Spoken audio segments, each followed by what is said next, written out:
dedicated to each and every one of you who appreciate a great glass of wine. You know what I mean? Monday, let's raise a glass to the beginning of another week. It's time to unscrew, uncork, or saber a bottle, and let's begin exploring the wine glass. Please take a moment to scroll down or swipe to subscribe, rate, and review Exploring the Wine Glass. That 1 minute it will take you is so valuable to helping other wine lovers find me on podcast channels. Today, I am socially distancing in a unique tasting room in Paso Robles. I am sharing a glass with Todd Ross, owner of Hayseed and Housdon. His winery is a true garagiste. In fact, his tasting room is in a renovated garage. In addition to making small lot, high quality wine, Hayseed and Housdon is equally committed to giving back to the local community. So sit back and enjoy the conversation, and then head to hayseedandhousdon.com to check out their amazing wines. Slancha! Hey everybody, I'm Lori Budd, a UC Davis winemaking program, Someday Service, and WSET Level 2 graduate. You can find Exploring the Wine Glass on all of the socials, as well as your favorite podcast catchers. If you haven't subscribed yet, now's the perfect time to swipe, subscribe, rate, and review. I promise I'll never tell you what to drink, but I'll always share what's in my glass. Hey everybody, welcome to another episode of Allure of the Poor, sponsored by Dracaena Wines. Today I have a special treat for you. I am sitting down with Todd Ross of Hayseed, and we are in the tasting garage here in Paso Robles. So I am excited. The reason why I found Ted, thank goodness for social media, was because of his unique situation where he gives back so much to his to Paso Robles. So welcome, Ted, and nice Slancha. to meet you, Lori. Thank you very much for having me on. Absolutely. So the first thing I always do, my very first question is always the origin story, right? That's the most interesting thing to me, is how does somebody get into the wine industry? Because as us in the wine industry know, it's not all glamour and fame and get rich fast. So how did you get into the wine industry? Well, an interesting story, I guess. My joke, upon moving to Paso, we had really no interest in being in the business necessarily, other than as consumers of wine. That's why we moved here. We love Paso wines and what the community is all about. But what we found out upon moving here is that it's really hard not to get kind of pulled into the industry. Pretty much everybody we met is either in the wine industry or sleeping with somebody that's in the wine industry. So anyway, but how I got involved specifically was I was introduced to a gentleman named Enrique Torres and his wife Nora, and they were just about to launch a brand called Diablo Paso, which now they have a tasting room in downtown Paso on Park Street. But it was before they started selling their wines, which they started making back in 2012. I think that was their first vintage. And they were ready to start selling their wines and pop-up events and things like that. But they didn't really have much of a marketing plan, didn't have a website yet, things like that. And so my background is digital marketing. It's what I spent most of my career doing. My career was long enough so that there was no such thing as digital when I started. But anyway, I ended my career at least in digital marketing. So I offered to put together a plan for them and then execute on that plan to help them get their brand out there and, to create some awareness for what they were all about, and ultimately built their website and handled their email outreach. Worked in their tasting room for about 2.5 years, just all for fun. So no money was ever exchanged. It was just me kind of helping out a young couple. Enrique's an awesome winemaker at another brand, and his wife Nora worked at the Housing Authority and still does, actually. So they've got young kids. And so it's just something I wanted to do to kind of help them, and that is really what got me introduced to the industry, as anything beyond just being a consumer of wine. And in 2016, Enrique asked me if I wanted to make wine with him, and that was after helping them for about 3 years with their brand. And I'm like, sure, why not? Well, what are we going to do with it? Who's going to say no? Yeah, what are we going to do with it? And he said, well, someday you'll sell it. And that's really what Hayseed and Housdon is about. It's the wines that he and I started making together back in 2016. It's my business. They're my wines. I'm learning to make wine through Enrique and through another great winemaker named Steve Anglem. So I'm through my 5th harvest now, so I still call myself kind of a beginner, and I'm still mentoring under a couple of really talented winemakers. But anyway, that's kind of the story in a nutshell. That's impressive, and I think that's how so many of us came into the wine world is, you have a little bit of interest in it some way or another, and then it draws you in. For us, we did a make wine with us type thing, and everybody kept saying, "Oh, yours is really good. You should do that. You should do that." And the one side of the shoulder is saying, "Are you insane?" Right. And the other one's like, "Yeah, we can do this. We can do this." Yeah, and that angel devil thing is still there. Probably it never goes away. No. There's always a limited amount of doubt, but but whatever. So, how did you find Paso? Were you just visiting it as a wine lover and said, "Yeah, I want to make this my home"? Pretty much. Interestingly, I grew up only about 2 hours east of here, hence the name Hayseed, which is another nice way of saying country bumpkin or pick. Okay. So I grew up about 2 hours east of here, so I had some familiarity with Paso Robles growing up, kind of as a place to stop and get a big gulp on your way to Pismo Beach or something. So I didn't really recognize what was developing and what was happening in Paso Robles in the last, say, 15 to 20 years insofar as wine is concerned. But always enjoyed wine and spent most of my adult life in Southern California where I raised my family. My fiance and I started coming up here, progressing our way up the California coast and going to different appellations, Los Olivos and Santa Barbara, Fox and Trail, and so on. And then eventually got to Paso Robles and really fell in love with what we saw in the community. Visually, the quotient of really good restaurants. We have what we call the MFQ, which stands for MF quotient. So Paso had a fairly high MFQ. And so we started thinking about maybe someday retiring here, and thought one way to try to accelerate that a little bit or commit to that was to buy a home that we would rent to somebody. So just to invest in a rental property in Paso. And when coming up here to kind of work on the rental property and get it ready to rent, we changed our minds and decided instead to keep it as a weekend home, and then as soon as we could, which was about 2 years later, we moved here full time, and that was about 9 years ago. So, and we've just been in love with Paso ever since. And I think that's the thing. That's how we found Paso, because I wanted Southern California to retire to. My husband wanted Northern California. And we legit were like, hey, here's this middle place. Well, let's try it. And at that point, this was like 15, 20 years ago. There wasn't a lot of wine here, right? So it wasn't like, ooh, Paso, So we came in here and we're like, oh my gosh, there's wine here. And then that was it. We were hook, line, and sinker stuff.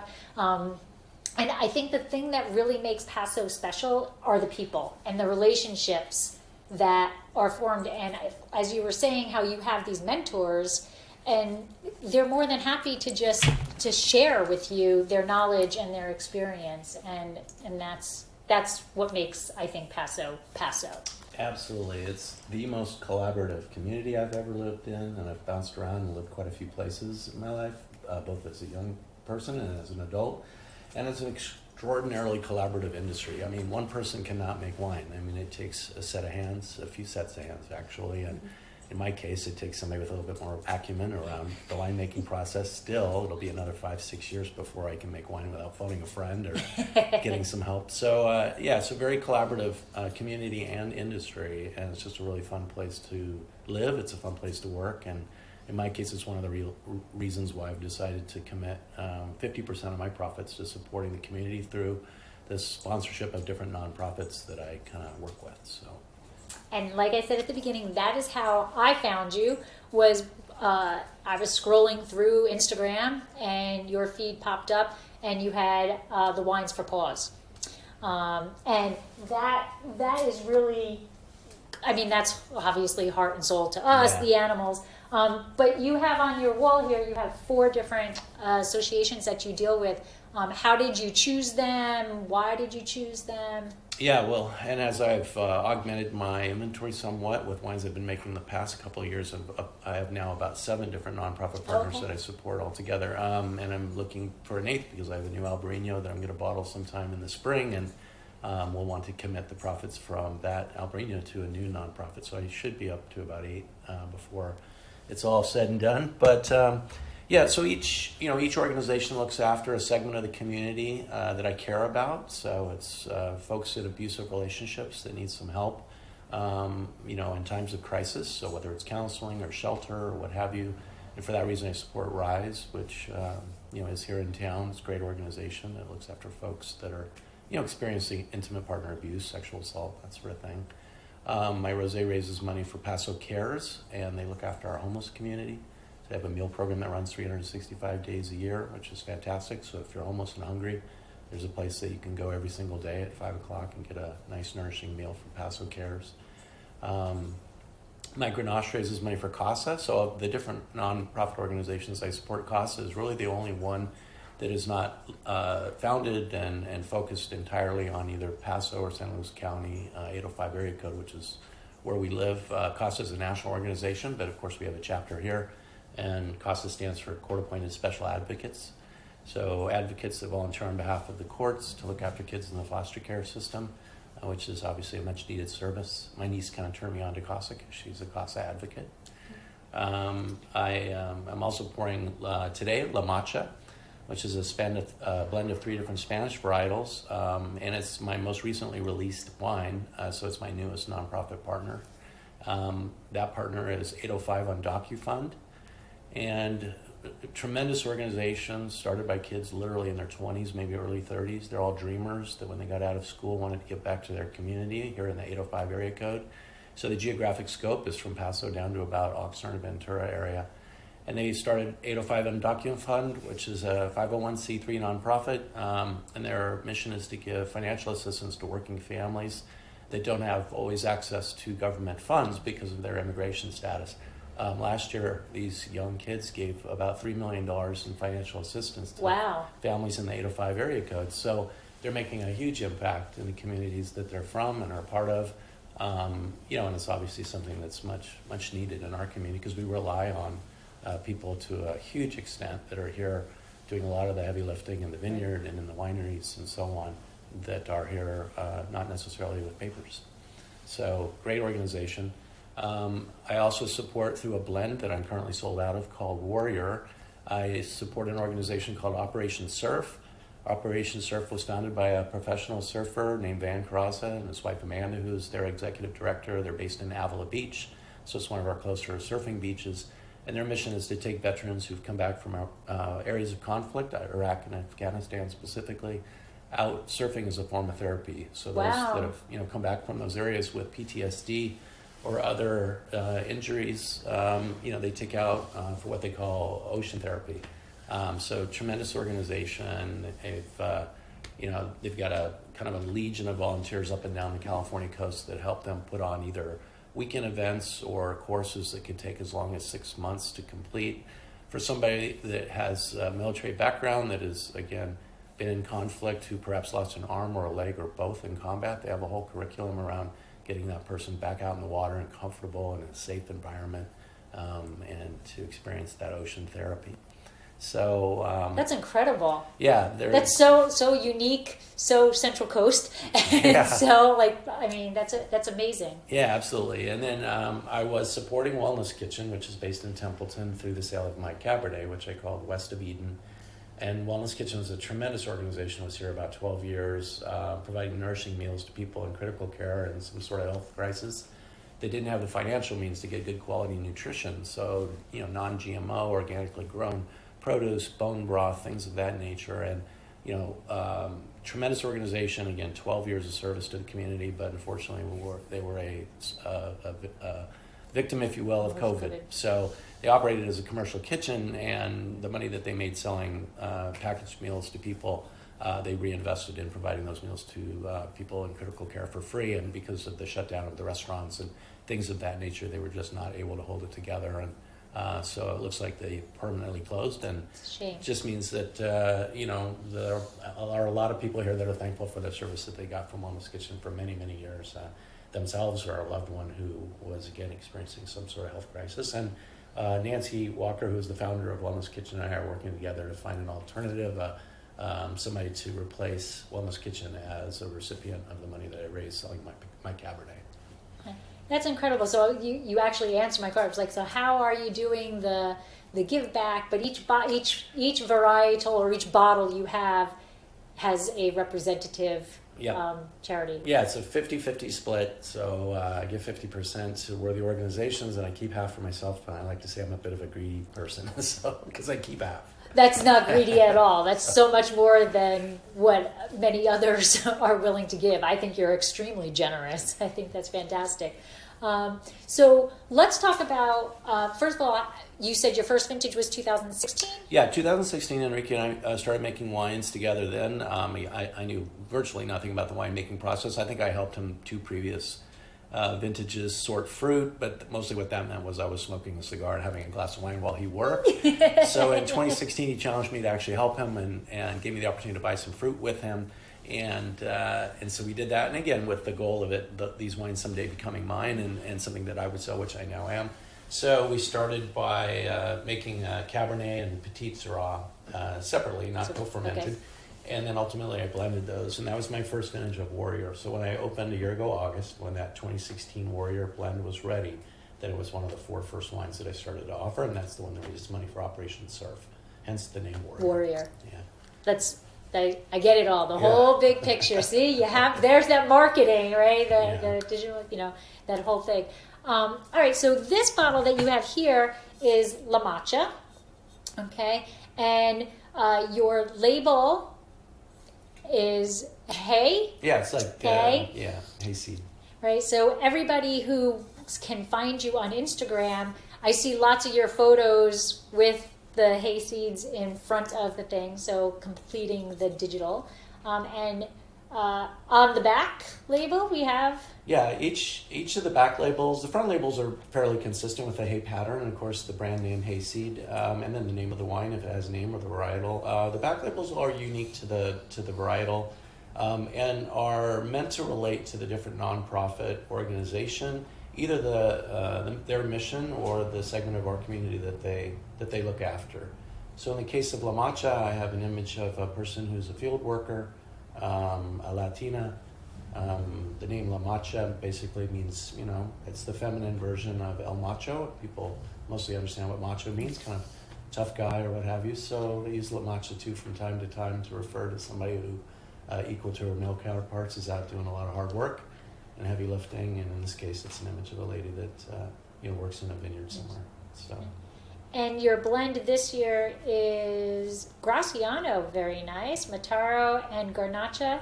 So is it always those 3 in different percentages, or does it vary depending on vintage to vintage? It'll vary to some extent. So La Matcha is a collaboration between Enrique and I. So while I've kind of spun off now and I've got my own brand and kind of my own program and so on, and while we're not financially linked, we're still very good friends, and he's still assisting me in my learning in winemaking. And so in 2018, we collaborated on La Matcha, and it is a blend of those 3 varietals that you mentioned. It's about 56% Graciano, so its primary blend component is Graciano, and about an even split on the Garnacha and Mataro. But we also did this wine in 2019. In 2019, it's got a little less Graciano, and we've added some Tempranillo. And then similar in 2020. Difference in 2018 versus 2019 and 2020 is in 2018 we blended. 2019 and 2020 we co-fermented these fruits. So, so there'll be some changes to La Matcha as the program matures.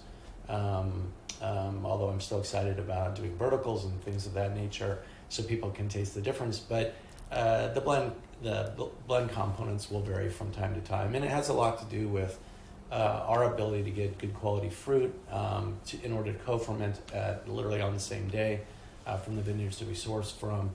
And one of my goals is to always source fruit from sustainably farmed vineyards, which I do.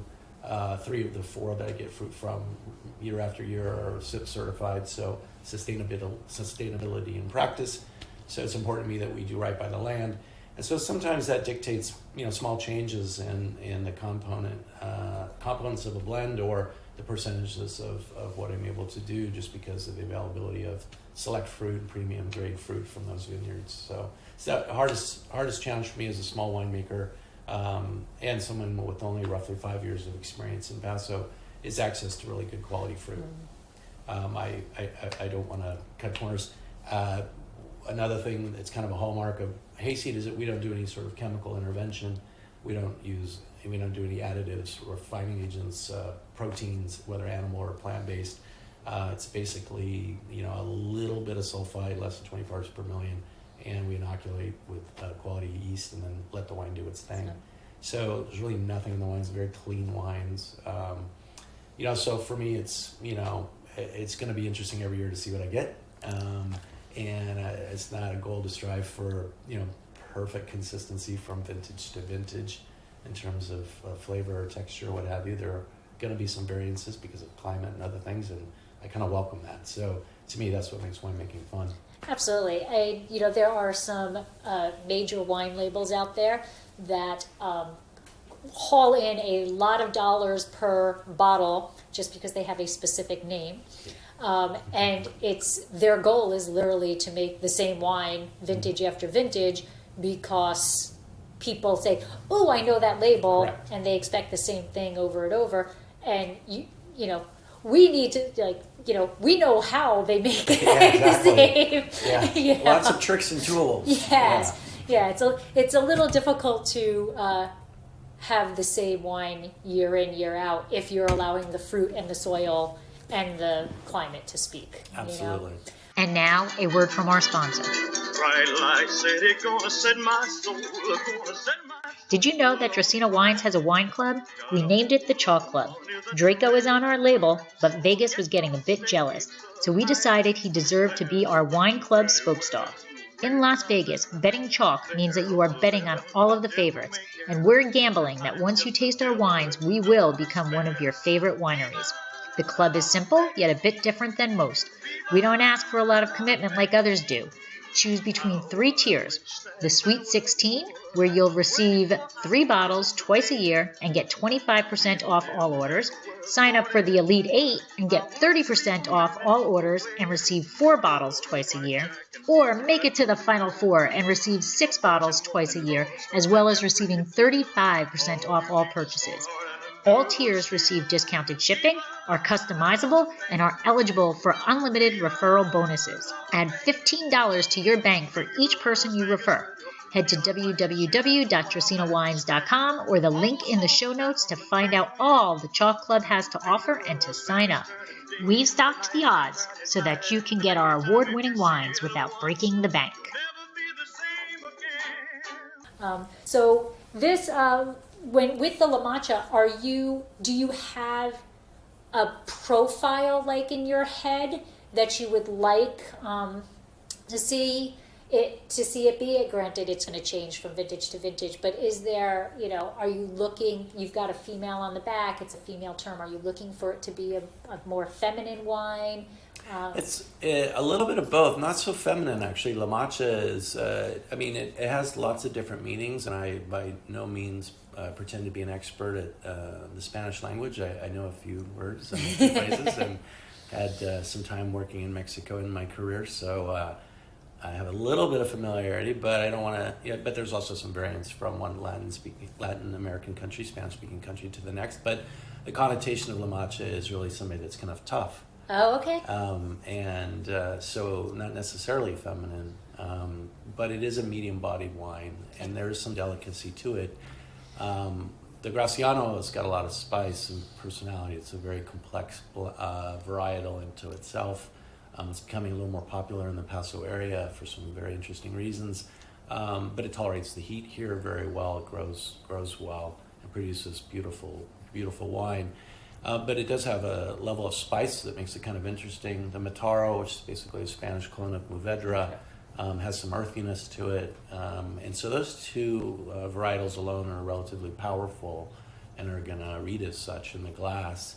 But that's why then I add the Garnacha, because the Garnacha's got this kind of balance and a nice sweetness. Sweet. I was going to say it's got a sweetness. It's got a little hint of floral, which is playing very nicely with the spice. Right. So it shows that there is a feminine side. It's like sugar and spice, exactly. but not that being sweet. So there is a feminine side to La Matcha. So while it's tough and powerful, it can be soft and kind of sweet as well. So that's, I like to say that the Garnacha is there to keep the other two from fighting with one another. There you go.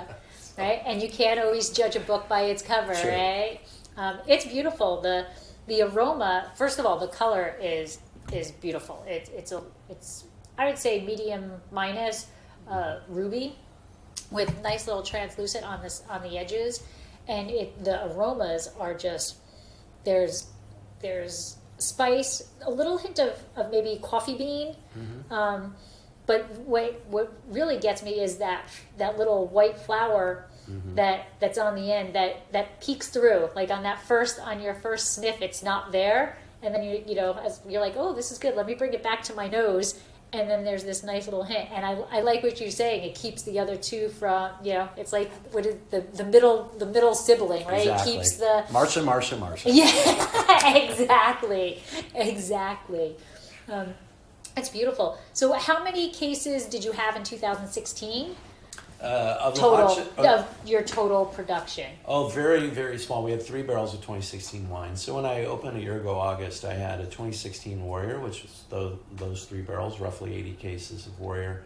I made Pinot Noir with Enrique in 2017, so that wine was ready to release last August, August 9th, 2019. And I had roughly 80 cases of the Pinot Noir as well. I had maybe 50 cases of Grenache Rosé, and then also a Chardonnay from Edna Valley, which is Jesperson Vineyard, which is still the Chardonnay. I'm in my 2019 vintage now of that same Chardonnay. But I had that when I launched. So I started with roughly 450 cases. Okay. And that was my first release of wines. Was virtually sold out of all of those wines by February. Was bottling again mid-March. Because of COVID, we were really requested to stop pouring wines in the tasting room in March and April, as you know, and into mid to late May, which was honestly not a problem for me because I was out of my wines anyway, and those that I bottled in March really needed some bottle time before they were ready for release. And just around the time I was ready to start releasing my second release of wines, those wines I bottled in March, we were given the okay to start pouring again in the tasting room. So timing-wise, things were pretty good. My second release of wine is roughly 600 cases. Okay. But my annual production now, based on what I've been buying in 2019 and now 2020 harvest, is around 800 cases. Okay. And is that where you would like to stay? I think every winemaker, artisanal winemaker, boutique wine, has a number in their head that they don't really want to go over, or they don't want to, they want to get to. Do you have a number in your head that you would like to get to or stay at? Yeah, I think about 1,000 cases a year is something I can do pretty comfortably. I mean, this is something of an encore career for me. I retired from my career in marketing services the day before I opened here a year ago, August. So nice retirement. You had 12 hours. I call it pre-retirement because I'm pretending to be retired. I mean, I'm here more hours than I ever worked in my career probably each week, but. So to get too big and to take on the burden, and to commit the financial wherewithal to growing a brand that ultimately is going to find its way on supermarket shelves and things of that nature is not really what I'm looking to do in life. I mean, my primary goal is to have a little fun and be part of the community, but more importantly, raise money for and awareness for a lot of local nonprofits. So growing my brand and increasing my case production does give me the opportunity to generate a little bit more revenue for my nonprofit partners. So to that extent, I welcome growth. But insofar as it being how I spend my time just personally, I don't want it to get to a point where it's a job. I really want to continue to do this and keep it fun, which it's been. And I think I'd be very comfortable if I just kind of got to 1,000 cases a year, 1,200 maybe tops. I can probably do that through my small space here, the tasting garage in Paso Robles. Anything larger than that, I don't know that this location would sustain the throughput I would need to be able to sell more cases than that, but possibly. So after all the effort I put into this, the idea of moving sometimes just because I'm growing as a brand isn't very appealing. I think I would just like to enjoy this space for a few years, and I think I can do that with about 1,000, maybe 1,200 cases a year. So. And with that being said, so we are tasting in a garage, yes. Which is beautiful, by the way. But I love the doors. I love everything about it. So tell me about the garage. Like, how did you were like, oh, this garage is, used for something else, and now I can turn it into a tasting room. How did you come about to tasting here, which is on Railroad? What's the address actually? 1122 Railroad Street. Okay. Yeah, so I'm one block off of the main square, the city park, downtown park in Paso Robles. So really, proximity-wise, it's a good location, although Railroad Street itself is not a street known for having a lot of tasting rooms. There is a setup across the street, which is called Paso Underground, where there are 4 or 5 different small wineries, which is really only up on weekends. But there's also a big plan that the city of Paso Robles has to develop Railroad Street, and that all of these commercial buildings become ultimately either tasting rooms or brew pubs, things of that nature. So the city was very easy to work with insofar as me getting a business permit here and making sure that the former garage, is adequate as a retail space with important things to satisfy ADA and make it easier for people with disabilities to be able to come here and enjoy my wines as well. So, but I just happened to be driving by and I saw a for-lease sign on a very unattractive garage with a chain link fence that was falling down in the front and an old, all in 1985 when the building was built, garage door, the plywood garage door that was very unattractive. So I've certainly, made some effort to dress the place up a bit and make it more comfortable for folks and make it a little more attractive. I owe a debt of gratitude to my friend Mark, whose picture is here on the wall. Okay.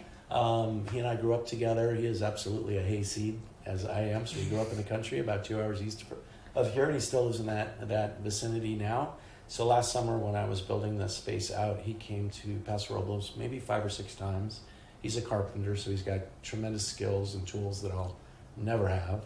And so really he deserves credit for kind of pulling this all together, and I would kind of hand him stuff and tools and go grab him lunch when he got hungry and that sort of thing. But, anyway, thanks to my friend Mark Sims, I was able to get this thing put together pretty quickly and open by August 1st, which was the goal. So you have 3 other photos. What are the other? Yeah, I like to say those are my Hayseed heroes. So they're ordinary people that did extraordinary things with their lives, but generally people that most people have not heard of. Well, I guess there's an exception to that. I just told you about my friend Mark. Right. So, but I like to say they're my Hayseed heroes because they generally from the Southwest, small communities where they were raised. So the gentleman in the upper left, his name was Doris Miller. And, he was a true hero. So he was a 7th grade dropout, joined the U.S. Navy shortly before Pearl Harbor or World War II and was on a boat in Pearl Harbor that got torpedoed. And he was messman 3rd class. His job was to peel potatoes in the kitchen, as African Americans at that point in the U.S. Navy were sometimes kind of relegated to. And he, when the boat got torpedoed that he was on, he ran up to the upper deck and saw dead and dying sailors all around. Saw that there was an unmanned 50 caliber machine gun, so he jumped on it, taught himself how to shoot it because they never trained him on how to shoot anything. Wow. Other than a potato, and shot down 2 Japanese arrows, and for that he was awarded the Naval Cross. So he was the first African American to ever receive the Naval Cross. Interesting story, they brought him back and put him on a bit of a road show to raise money through bond sales, largely in the African American community at that time. And after a couple of months of that, they put him back on a boat in the South Pacific. It was sunk and he was killed. Oh. So I put that photo up a year ago, August, when I opened. I just thought it was a tremendous story of, again, somebody that was an ordinary life, but did something extraordinary. In his case, a demonstration of true heroism. And so I put that picture up in August, and then in November, the U.S. Navy decided to name a carrier after Doris Miller. So it's the first time the U.S. Navy has ever named a boat after an enlisted man. So, anyway, interesting story. Kudos. So now some people will walk in and recognize who he is and his story.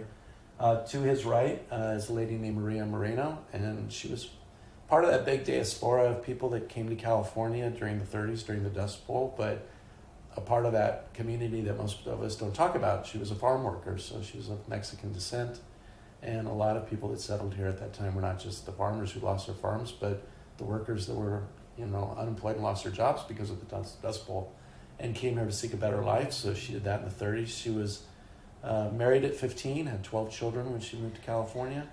But ultimately she was identified by the AFL-CIO as somebody that had a lot of passion and spoke well for her people in negotiating better living conditions with some of the farming concerns that were supporting the community up in the Sacramento area where she lived.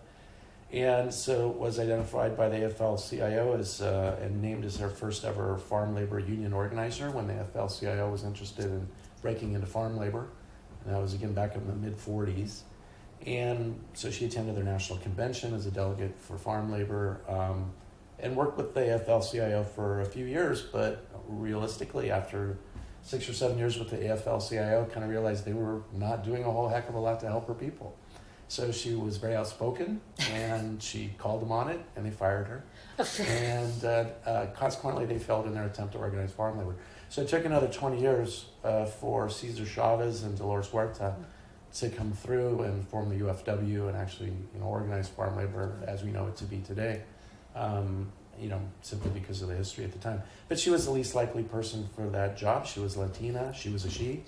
And so, in the case of at least these two images, Doris Miller represents a warrior, so kind of in line with my warrior blend, honoring military people that have committed, their lives or, a lot more to military service. And in the case of Maria Moreno, a strong survivor. So she is both a Latina and a La Matcha, if you will, and somebody that perhaps maybe in her life could have benefited from some of the services that RISE provides to the community.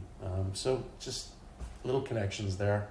John Steinbeck is in the lower left, and so he's a bit of a ringer. Everybody knows John Steinbeck. But he's largely, from this area, really more Monterey County, Salinas, and so on, but absolutely a Hayseed, small town boy makes good. Definitely. America's, probably best known author next to Ernest Hemingway, but my favorite author, John Steinbeck, and he wrote a lot about this part of California, this part of the United States, and in most of his books that take place in western United States, he mentions Paso Robles. So it's kind of fun when I read through things like East of Eden, I'll see, quite a few references actually to Paso Robles as a place that he spent some time and he included in his novels. So, and then again, my friend Mark to the right. So my Hayseed heroes. That's beautiful. I love it. I absolutely love it. So tell me, we know it's Hayseed. Hayseed on and Housdon. Instagram. Yeah, it's at Hayseed Wine. Okay. So HAYSEED Wine. So at Hayseed Wine is my Instagram. The website is www.Hayseed and Housdon HOUSDON, and that was my grandmother's last name. Okay. So just a little alliteration, H&H, Hayseed and Housdon. Okay. And are you also on Twitter? I'm not on Twitter. Not on Twitter. Instagram, Probably Facebook. Smarter. Well, I am definitely bootstrapping and doing a lot of the marketing myself. It probably shows in my executions, but I'm kind of keeping it focused a little bit. I'll never stop evaluating different channels, and when I feel like I've got critical mass and have enough people following me or liking me or what have you in one social media network, I may then consider another. But for the time being, it's really just Facebook and Instagram, my website, and so no TikTok yet. no TikTok. We're not going to see you dancing anytime soon. No, maybe if I get a winery dog. Okay. Or a winery cat. I haven't decided yet. All right. Well, I will say, when he's on, there's more likes and comments than anything else. When Vegas is on the picture, yes, the dog lovers out there, the cat lover, and you could do that whole Catterday, Saturday thing, whatever. Absolutely. Absolutely. Well, thank you very much, Ted. This has been incredible. I'm so happy I found you on Instagram. So see, marketing does work on Instagram. Thank you. And I hope that everybody can stop by in Paso, take a little bit further. What is this? South of downtown? Yeah, a little bit. Yeah, a little bit east and south, sure. East and south of downtown. Take a little walk down Railroad and come here because the garage is amazing. I absolutely love it. And is this also your case storage? Do you have case storage back here? No, I use a offsite warehouse. Offsite warehouse. Yeah, I have my barrels at Anglin Wines, which is where I have my AP. So I process my fruit at Anglin Wines and custom crush down in Tin City, and then my case goods are elsewhere. So. Okay, awesome. But this is incredible. And pre-COVID and hopefully soon post-COVID, how can they schedule? Is it schedule appointment? Is that how you see yourself in the future? Yeah, When mostly weekend? it's a small space that can hold about 20 people comfortably. Weekends get very busy, as you can imagine, so I absolutely enjoy it when people make reservations and are assured of a table and a seat. So yeah, and they can call me, or my phone number is available on my Instagram as well as on my website, or of course send me an email or a message, private message through Instagram or Facebook. So all the above. All of the above. Fantastic. Well, thank you very much for sharing your story. And I personally thank you for giving back to so many of the Paso organizations, because as I said at the beginning, I think Paso has incredible wine, but it's really the people here in Paso that make Paso, in my opinion. And you are incredible to be so generous in giving back to so many. But I do want to go back to one last question. The Albarino, you are looking for a charity? I have a couple of candidates. So okay. I'm approached often because, of course, there's a great need among nonprofits to be able to find funds where they can, and so I have a couple of candidates. Okay, I was gonna ask you, how can a charity, do they reach out to you and? Yeah, I'll certainly talk to anybody. My programs, it's going to evolve over time for sure. I've already seen some attrition in losing one of my nonprofit partners as a consequence of COVID. So, but I do want to stay somewhat focused on the relationships I have and make sure those are relationships I keep for a long time to come. But yeah, there's, I want to cover a lot of bases. I've got veterans and homeless people and animals and people in abusive relationships and so on. So I want to make sure that the nonprofit for the Albarino fits in nicely with and serves a segment of the community maybe that is a little bit underserved. Okay, awesome. Well, thank you very much for, first of all, talking to me, sharing this La Matcha, which is incredible. So thank you. Raise a glass, Slancha. Thank you. Every time. This has been another episode of Exploring the Wine Glass. Thanks for listening. If you have suggestions on what topics you would like me to discuss, please reach out on social media. You can find me on Twitter, Instagram, and Facebook as Exploring the Wine Glass. I am also on LinkedIn as Lori Hoytbud. Of course, you can always email me at exploringthewineglass@gmail.com. If you enjoyed what you heard, please rate, review, and subscribe to help others find me more easily. And most importantly, tell your wine-loving friends, because if you like the podcast, they will too. Music is Wine by Kevens. Until next week, Slancha. Give me the red wine. Give me the blush wine. Give me the white wine.